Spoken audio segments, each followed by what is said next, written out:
السلام علیکم، پاکستان ٹاک میں خوش آمدید۔ بھارت کان کھول کر سن لے، اگر فالس فلیگ آپریشن کی غلطی کی تو منہ توڑ جواب دیں گے۔ وزیر اعظم عمران خان نے بھارت کو خبردار کر دیا۔ وزیر اعظم عمران خان کی جانب سے کہا گیا ہے کہ عالمی برادری پر واضح کرتا ہوں کہ بھارت نے فالس فلیگ آپریشن کیا تو پاکستان کا مضبوط جوابی رد عمل آئے گا۔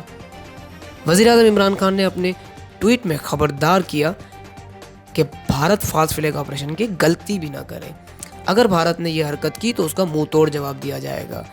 وزیر اعظم نے LOC پر اقوام متحدہ مبصر گروپ کی گاڑی پر فائرنگ کی شدید مذمت کرتے ہوئے کہا کہ بھارت کی جانب سے یہ قدم عالمی قوانین کی مکمل خلاف ورزی ہے۔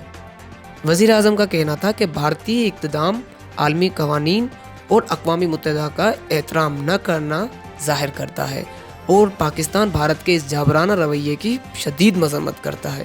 ان کا کہنا تھا کہ بھارت کو کساد بازی، کسانوں کے احتجاج اور کورونا کے مسائل کا سامنا ہے۔ مودی حکومت اندرونی مسائل سے توجہ ہٹانے کے لیے پاکستان کے خلاف فالس فلیگ آپریشن کر سکتی ہے اور مودی حکومت کی کسی بھی ممکنہ حرکت سے عالمی برادری کو آگاہ کر رہا ہوں۔ وزیر اعظم عمران خان کا کہنا ہے کہ صرف اس سال بھارت نے LOC اور ورکنگ باؤنڈری کی 3000 خلاف ورزیاں کی۔ بھارت نے جان بوجھ کے شہریوں کو بلا اشتعال فائرنگ کا نشانہ بنایا۔ واضح رہے کہ گزشتہ روز بھارتی فوج نے اقوام متحدہ کے مبصرین اور ان کی گاڑی کو اس وقت جان بوجھ کر نشانہ بنایا جب وہ آزاد کشمیر کے گاؤں میں بھارتی فائرنگ کے متاثرین سے ملنے جا رہے تھے۔